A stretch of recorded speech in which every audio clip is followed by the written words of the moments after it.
Hello viewers, मैं हूँ Fakhar Yousafzai and आप देख रहे हैं डिबेट विद फ़खर। आज की डिबेट में बात करेंगे। वैसे तो 2 मेन इश्यू, एक बरामूस मिसाइल है जो हिंदुस्तान ने बनाया था और उसके हवाले से बहुत सारी डेवलपमेंट्स हुई है। किसको दिया और किसको थ्रेटन किया जा रहा है या हो रहे हैं, कौन थ्रेट हो रहे हैं। और इसके साथ-साथ यकीनन आपको पता है कि यूक्रेन वर्सेस रशिया जो डिस्प्यूट चल रहा है, जंग चल रही है, बल्कि ऑलमोस्ट 1 साल होने वाला है।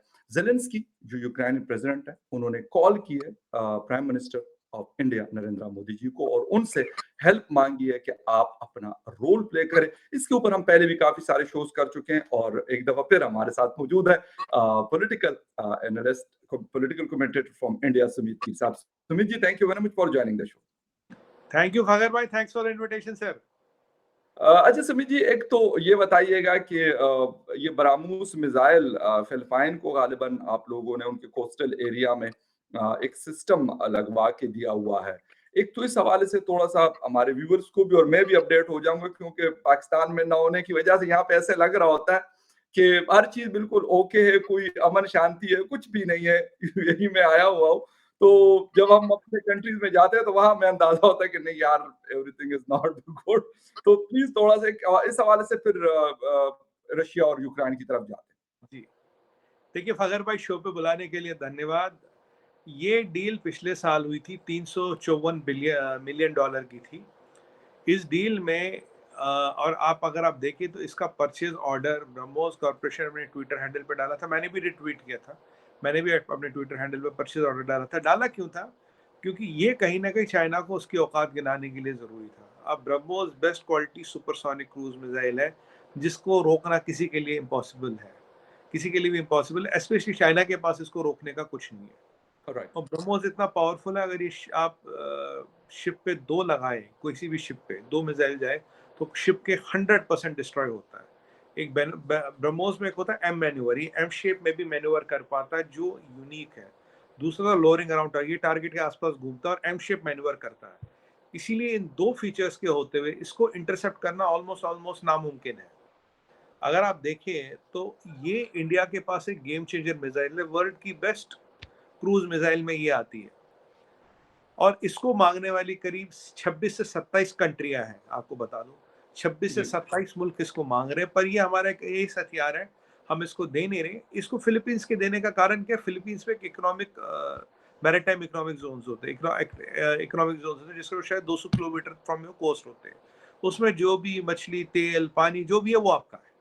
अब चाइना क्या है? चाइना साउथ चाइना सी में डिस्प्यूट करते कर, नहीं ये यार, ये मेरा, ये मेरिया, ये दद्दी जान के सपने में आई थी, उन्होंने बोला ये वाला तेरा। तो अब ये क्या करते थे इन्होंने, आपको याद होगा पिछली बार इन्होंने एक या दो ट्रॉलर फिलीपींस के, दो ट्रॉलर फिलीपींस ने चाइना के डुबो दिए थे इसी चक्कर में। अब फिलीपींस के पास कुछ हथियार वथियार था नहीं, तो फिलीपींस के पास भी रिपैट्रिएशन काफी आता, काफी फिलिपिनो बाहर काम करते हैं। तो उन्होंने वो हमसे ये मिसाइल मांगा, और चाइना को दबाने के लिए, to take problem into China's backyard, we decided to sell it to Philippines. जबकि मांगने वाले 27 से 28 मुल्क हैं, उनको नहीं बेचा, फिलीपींस को हमने बेचा। आइडिया यहाँ पैसे कमाना नहीं, आइडिया है कि चाइना को कंटेन करना। डायरेक्ट बोलूंगा, हम्म। इसमें कोई इन बिटवीन द लाइंस बोलने वाली बात नहीं है। अब क्या होगा कि चाइनीज नेवी के लिए ये घातक मिसाइल है। अगर वो 200 किलोमीटर के फिलीपींस के इकोनॉमिक जोन्स में आना चाहती है और फिलीपींस चाहे इसे यूज करे, तो उसका कोई कार्टून के पास नहीं है। तो हमने फिलीपींस को एनेबल कर दिया। अब वियतनाम की बात करें, वियतनामी ध्रुव, ये ब्रह्मोस मांग रहा है, वो ध्रुव भी मांग रहा, वो पृथ्वी भी मांग रहा, वो चेतक भी मांग रहा, वो हेलीकॉप्टर भी मांग रहा, पृथ्वी मिसाइल सिस्टम भी मांग रहा है, ब्रह्मोस भी मांग रहा है। जी। क्योंकि वियतनाम भी कहीं ना कहीं चाइना से बहुत परेशान है। और आपको पता, चाइना और वियतनाम की पुरानी दुश्मनी कोई नहीं है नहीं। और हमने उनसे सबांग पोर्ट भी ले रखा है, जो डीप वाटर पोर्ट है। तो वो कहीं ना कहीं से हम काफ़ी चीज़ें कर रहे हैं वियतनाम के साथ भी। जबकि हमारा Kaladan multi modal corridor project था, वो थोड़ा रुक गया है। उसका सी पार्ट तो कंप्लीट हो गया, रेलवे और रोड का पार्ट रुक गया, क्योंकि उसमें भी चाइना ने काफ़ी अड़ंगे डाल रखी है। अब राइट। म्यांमार में वो अराकान आर्मी है, उसको लेके बहुत लफड़े चलते रहते हैं।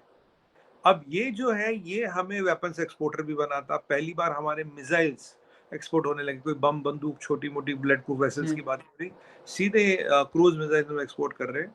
ये मार्केट बहुत बड़ा, फखर भाई, पर हम इसलिए नहीं करेंगे कि we are using weapons as a geopolitical और जियो स्ट्रेटेजिक एज, जो हम कई बार बात कर चुके हैं कि वेपन मैन्युफैक्चरिंग में आपको इसलिए जाना पड़ेगा तो आपको geopolitical geostrategic edge हो।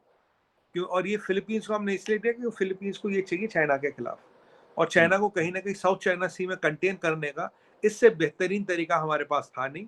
और राइट। इसलिए हमने फकर भाई दुनिया को बताते हुए, सबको दिखाते हुए बता दिया, चाहते तो पैसे लेके चुपचाप जहाज में भी 34-35 मिसाइल 20 मिसाइल जो भी है भेज देते, पर इस ऑर्डर को ट्वीट करना, इसको लगाना, इसको डिक्लेयर करना, कहीं ना कहीं ये जरूर बताना है कि हम आपको ये इनेबल कर रहे हैं, we were enabling Philippines against China, ये सच्ची बात है। ओके। अच्छा, इसी के हवाले से, क्योंकि अभी बिल्कुल ही लेटेस्ट खबर है, लेकिन हल्का-सा आपका वो चाहूँगा, क्योंकि मुझे पता है कि ये खबर अभी होगी जैसे-जैसे आगे आएगी कि BrahMos extended range fired Indian air force today successfully fired the ER Baramus air-launched missile against a ship target from a Su-30 MKI. The ER capability of the missile plus high performance of Su-30 MK, given the IAF a strategic reach and allow it to dominate the future battlefield. थोड़ा सा इसके हवाले से अगर हल्का सा हमें वो कर दीजिएगा, इसके ऊपर हाँ, एक फिर अलग से शो कर लेंगे। देखिए फगर भाई, मैं काफी दिनों से आपसे कह रहा था कि ब्रह्मोस का वर्जन सुखोई में भी लगाया, क्योंकि छोटा वर्जन ये आने वाले टाइम में तेजस में भी लगेगा, ये आने वाले टाइम में राफेल में भी लगेगा। ये जी। ब्रह्मोस, अब क्या है कि ब्रह्मोस एक ऐसा हथियार है, ये बहुत अनस्टॉपेबल है, और अगर इसको सुखोई पे लगाया जाए, ये कॉम्बिनेशन ऐसा बनता है कि जिसको रोकना ऑलमोस्ट इम्पॉसिबल है, क्योंकि सुखोई बहुत पास जाके मैन्यूवर करते हुए भी ब्रह्मोस छोड़ेगा, और सुखोई अगर वर्टिकल चार्ली में भी ब्रह्मोस छोड़ दे, ब्रह्मोस तब भी ऐसे निकलेगा, बिल्कुल ऐसे निकलेगा। ओके। मैंने आपको बताया इसमें दो चीजें, one is hovering around the target, second is manoeuvre, ये बहुत यूनिक फीचर है ओके। इसमें, इसीलिए इसको रोकना किसी के लिए भी इम्पॉसिबल हो जाता है। ये जो चाइना को डर लगा हुआ है ना आजकल इंडियन एयरफोर्स से, वो इसीलिए बिकॉज सुखोई पे ब्रह्मोस इज अ कॉम्बिनेशन जिसका जवाब उनके पास है नहीं, they know they have no card for this. और अभी हमने प्रलय मिसाइल लेके, हमारा शॉर्ट रेंज अच्छा, आईसीबीएम, ये S-400 की रेंज से भी बाहर होता है? ये S-400 एस जो फोर शीप। एस 400 का ब्रह्मोस पे कोई अभी रिपोर्ट ओह! है नहीं। बट हाँ, ब्रह्मोस अगर देखिए ब्रह्मोस के कुछ फीचर जो हमें पता, कुछ और भी नए बनाए हुए जो हमें नहीं पता। मेरे सुनने में आया कि रेंज, सुनने में आया, कंफर्म नहीं कर सकता आपको, रेंज भी बढ़ गई है, पहले 290 किलोमीटर रेंज थे, अब करीब ओके। हम 400 या उससे भी ज्यादा किलोमीटर की रेंज की हम बातें कर रहे हैं। ओके।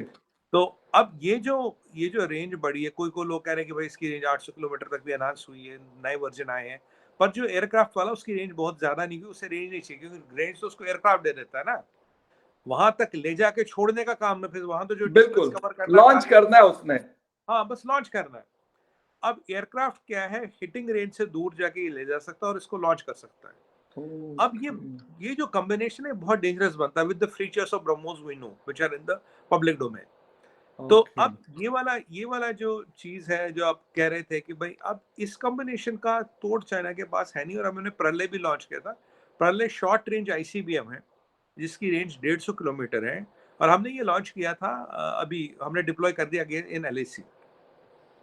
तो जितनी जितनी ये चीजें डिप्लॉय करें, और ये चाइना को तो पता लगी गया होगा कि खैर सुखोई MK-1I पे लग गया तो ये तेजस पे भी लगेगा, ये जगुआर पे भी लग सकता है, ये मिराज पे भी लग सकता है, और खासकर राफेल पे तो लगेगा ही लगेगा। हुँ। राफेल में ऑलरेडी एक मिसाइल है जो बियॉन्ड विजुअल रेंज है, जिसका चाइना के पास कोई कार्ड नहीं, ये दूसरा हो गया अब। प्रलय भी नहीं रोक पाएंगे, बिकॉज प्रलय जब ट्रांसमिशन फेज में आता है मैक 25 पे आता है, और MIRV है वो भी। तो MIRV को मैक 25 पे रोकना बहुत इम्पॉसिबल होता है। अब अग्नि वाला तो हो गया 8000 किलोमीटर, 10,000 किलोमीटर वाला, ये हो गया शॉर्ट रेंज, पर ये जो चेन लेता है आईसीबीएम की लेता है। और हमारे पास अभी काफी मिसाइल है फकर भाई, जिनकी टेस्टिंग वेस्टिंग हो रही है, और जैसे जैसे ओके। टेस्टिंग होगी तो बताएंगे। तो बिल्कुल सही। बहुत है, बहुत है। तो बिल्कुल सही, क्योंकि आप ये जी, जी। ये चीज मैं आखिर में बोलना चाहूंगा, कहीं ना कहीं जाके चाइना को रोज मैसेज मिल रही है। हाँ, कि कोई नया जिसे कहते हैं माल मार्केट में आ रहा है। ख़ैर एनीवे, बेस्ट ऑफ लक।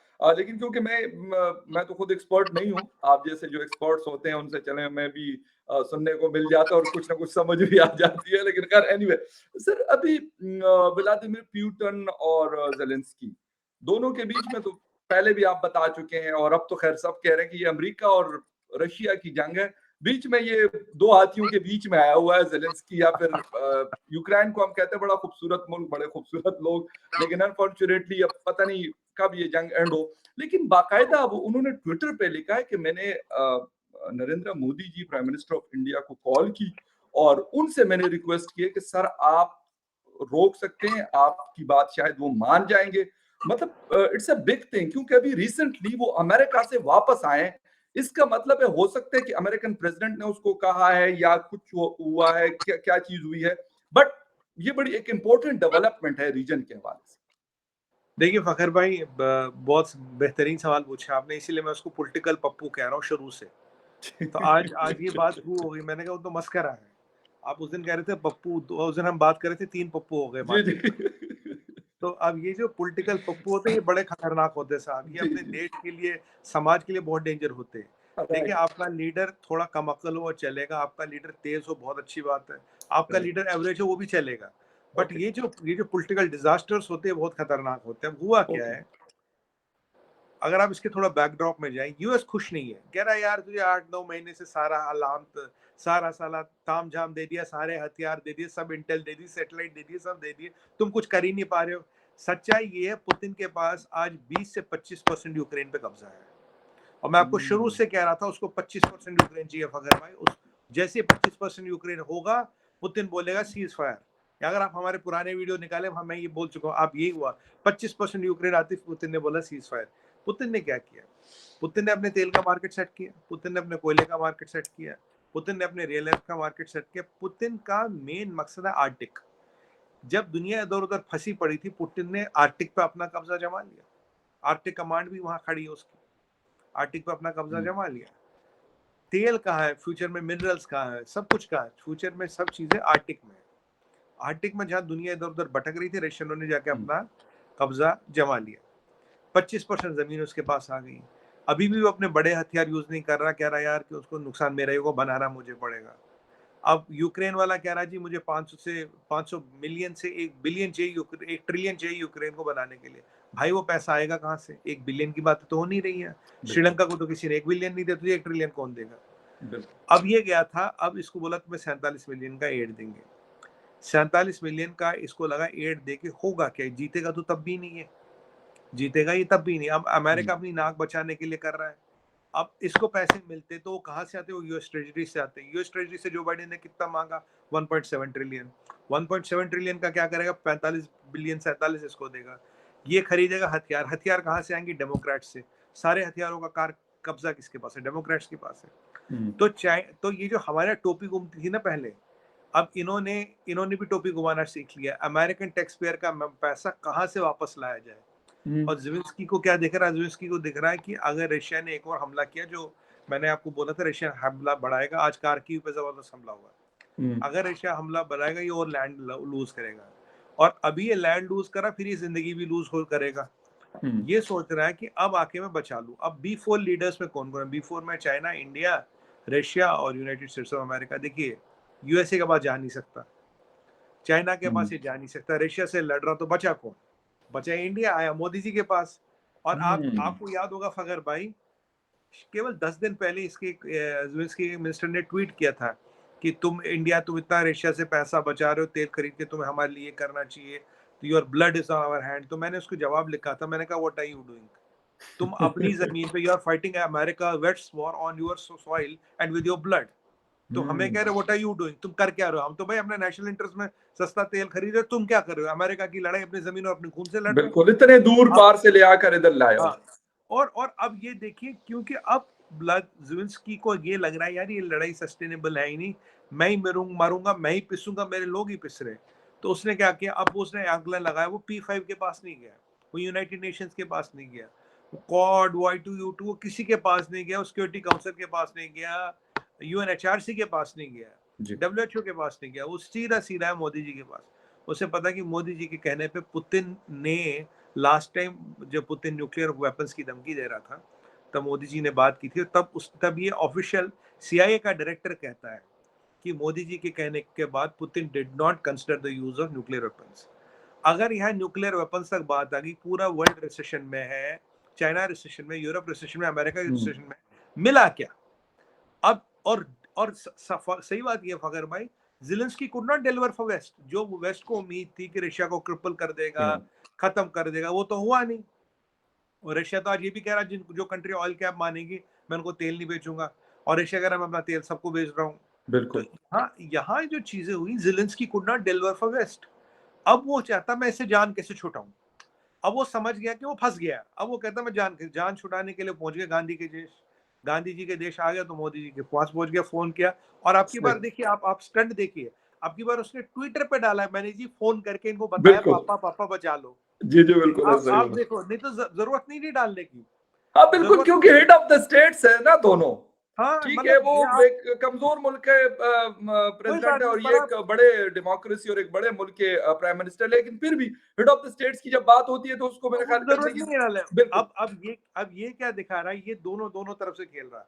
ये पुतिन को भी मैसेज डाल रहा है, बाबू जी मैं अब लड़ाई नहीं चाहता। और मनु अमेरिका को भी बचाओ। कह रहा है, अमेरिका भी को भी है, मैं नहीं लड़ता तुम्हारी लड़ाई। हाँ, अब इसको इतना टाइम लगा। और आज एक और बात है, आज नेटो की तो बात ही नहीं हो रही।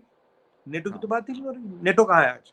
आज एक चीज बताएं, यूक्रेन ने क्या बोला है कंडीशन? एक मेन कंडीशन है, मैं सिक्योरिटी गारंटी दे दो। अगर पहले वो सिक्योरिटी गारंटी की बात करता तो भाई ये लड़ाई नहीं होती। तुझे तो नेटो को लॉलीपॉप दिया था वेस्ट ने, तू नहीं तो लॉलीपॉप हुँ, खाने के चक्कर में घूम रहा था। अब जी। कहाँ आज नेटो, आज कहाँ है वेस्ट, आज क्या कर पाया अमेरिका? अच्छा, सुमित जी, एक चीज़ आपसे समझनी है और वो ये है कि जो बाइडेन फ्लॉप हुआ, फ्रेंच प्रेसिडेंट फ्लॉप हुआ, यूके फ्लॉप हुआ, जर्मनी फ्लॉप हुआ, सऊदी अरेबिया वगैरह ने शायद इतना कोई रोल प्ले नहीं किया क्योंकि वो कर सकते थे। लेकिन मतलब कहानी पूरी फरवरी 2022 में शुरू होती है और एंड ऑफ द 2022 आके न्यू दिल्ली पे रोक रही है। कितनी बड़ी डेवलपमेंट है। उन्होंने जी20 की भी बात की, जी20 की जो प्रेज़िडेंसी मिली है उसकी भी उन्होंने बात की और शायद वो कोशिश कर रहे हैं कि यार किसी तरीके से बस आके ना ये व्लादिमीर पुतिन साहब को समझाओ यार, जैसे-तैसे भी है लेकिन हमारी गर्दन इनसे निकाल लो। तो बिल्कुल। मोदी जी क्या मतलब डू यू थिंक क्या ऐसा कोई वो कर सकते हैं? करने को तो कर सकते हैं, लेकिन वाक़ई पहले भी पुतिन को वो कह चुके हैं कि यार बस कर दो, जंग बहुत हो गई है, खत्म करो। तो अब दोबारा से कोई वो बात करेंगे या कहेंगे यार छोड़ो अपना काम करो, नहीं करनी मैंने और काम देखिए बहुत है। फखर भाई, आपने बहुत सही कहा कि अब वो अपनी गर्दन बचाना चाहता है। अब वो आपने बिल्कुल सही अल्फाज का यूज है, वो गर्दन बचाना चाहता है क्योंकि जी, उसे पता है जमीन भी जाएगी, जान भी जाएगी। बिल्कुल, अगले स्टेप में जमीन भी जाएगी, जान भी जाएगी। एग्ज़ैक्टली। तो वो दोनों चीज बचाना चाहता है, जमीन भी बची रहे, जान भी बची रहे। अब कहानी क्या है, देखिए भारत एक ऐसा देश है जिसने शुरू से कहा पीस, जिसने कोई बम बारूद धमाका पटाखा वहां नहीं भेजा, जिसने ह्यूमैनिटेरियन एड भेजा। हुँ, हुँ, और ज़ेलेंस्की ने अप्रिशिएट भी किया भारत को फॉर द ह्यूमैनिटेरियन एड। या भारत का स्टैंड, भारत की फॉरेन पॉलिसी एक रही है। जब भी हमें वीटो करना था किया, ना रशिया को सपोर्ट किया ना उनको किया। रशिया को सपोर्ट भी नहीं किया ना उनको अपोज किया। और हम शुरू से कहते रहे पीस पीस पीस। अब भारत केवल एक ऐसा देश है जिसने अपना interest, personal, political, economic, commercial, कोई चीज इसमें लड़ाई में नहीं फंसाई। क्योंकि किसी का घर जला के हाथ सेकने में फायदा नहीं है। वो आपको हीट सूट नहीं करेगी, आपके जी, बहुत बिल्कुल, घातक होगी वो हीट। ये हमारे यहाँ सनातन में लिखा है कि ये चीजें आपको सूट नहीं करती, ये पाप है। बिल्कुल, हमने बिल्कुल उसी के भैया तुम्हारे पाप का हमें भागी नहीं बनना। तुम ये लड़ाई वड़ाई रोको, मरना मारना रोको और पीस की बात करो। देखिए पूरी दुनिया में कितने कैंप बढ़ गए थे, कितने खेमे बढ़ गए थे। देर आए दुरुस्त आए, ज़ेलेंस्की को अकल तो आई। एक तो ऐसा मुल्क है जो मेरे फायदे में शुरू से बात कर रहा था, जो शुरू से चाहता था डेथ डिस्ट्रिक्शन ना हो। पर उसका अगर मैं पीस एग्रीमेंट देखूं, वो जो प्रपोज कर रहा है, कहता है एक तो रशिया में कंपनसेशन दे। भाई साहब रशिया कंपनसेशन तो देगा नहीं। और कह रहा है मेरी ये टेरिटरी खाली कर दे। वो चीज, दो चीजें तो होंगी नहीं। देखो ये दो चीजें हो नहीं सकती। अब वो फखर भाई स्टंट मार रहा है, वो सच कर रहा है, ये वो दिखाने के लिए अब एंटी लगा रहा है। क्योंकि कई बार ना डिप्लोमेसी में दिखाने के लिए भी चीजें करनी पड़ती है। अब और बिल्कुल, और एग्री। एक और बात है, वो अब ये कह रहा है कि लड़ाई खत्म हो गई है। मतलब लड़ाई खत्म का मतलब है यूक्रेन लिटरली कहता है मैं सरेंडर करना चाहता हूँ। पर वो उसको सरेंडर नहीं कहता, कहता ये लड़ाई खत्म हो गई है। चलो वो उसके लिए वो तो कोई बात नहीं, वो तो नॉमनक्लेचर है।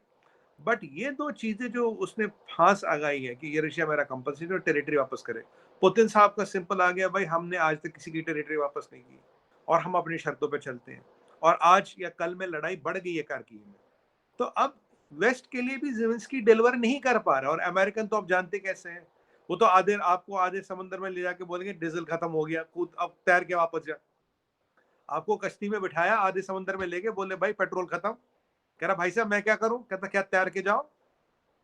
तो वो अब ये ज़ेलेंस्की तैर के वाली स्थिति में आ गया। आपने देखा इसने यू टर्न कितना लिया, इसने भाई साहब जी, बहुत बड़ा यू टर्न लिया फखर भाई। जब भी अमेरिका के इसके हाव और थे, वहां इसकी बॉडी लैंग्वेज और थी, ऋषि सुनक से मिला बॉडी लैंग्वेज और थी।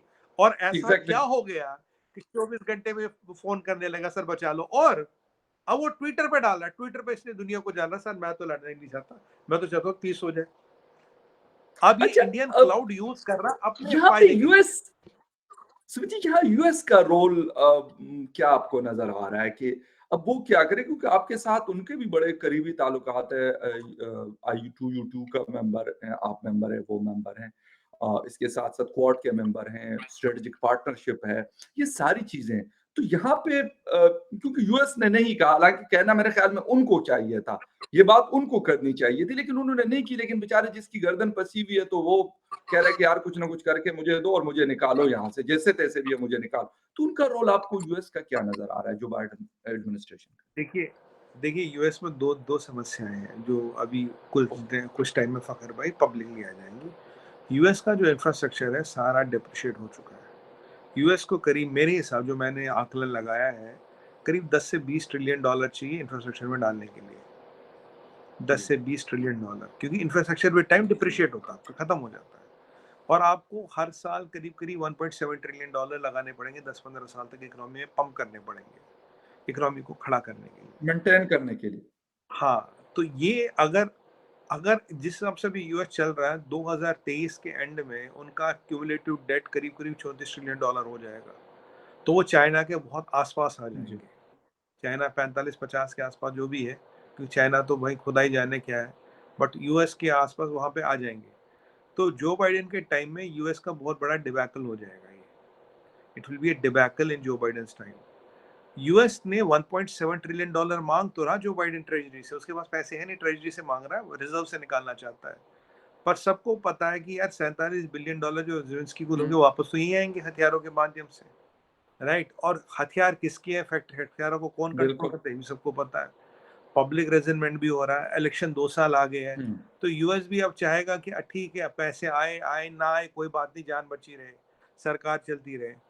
तो ये वाली चीज जो है ना उनकी जो अब इलेक्शन जो नियर बाय आ रहा है, इलेक्शन कंपल्शंस भी आ गए। और अगर यही लड़ाई 2 साल जी, पहले हुई होती जब इलेक्शन में 4 साल थे, तब तो जो बाइडेन टस से मस नहीं होता। कुछ ना कुछ ऐसा जरूर हुआ है इंटरनली जो वहां या तो वो 1.7 ट्रिलियन डॉलर नहीं मिल रहे हैं, कांग्रेस नहीं मान रहा। अगर इसको नहीं मिल रहे तो 47 बिलियन हुँ, जिलेंस्की को देगा कहां से, करेक्ट? जी। तो कुछ नहीं वो अभी तो वो बिल्कुल ठीक, टाइम में बिल्कुल पता सही। लगेगा हुआ क्या है। बट बट एक चीज ये अमेरिका में बहुत कॉमन नोशन है कि Zelensky could not deliver for them. भाई पूरा नेटो लगा दिए ओके, पीछे, पूरा वेस्ट लगा दिया, पूरा यूरोप लगा दिया, सब कुछ दे दिया except boots on ground. Except boots on ground सब कुछ दे ओके। दिया, ट्रेनिंग करा दी, वो करा दी, बट आप डिलीवर कर नहीं पाए। और 25% टेरिटरी गवा के तो यूक्रेन बैठा ना फकर भाई, रशिया की टेरिटरी तो एक इंच बिल्कुल, नहीं गई। Exactly, exactly.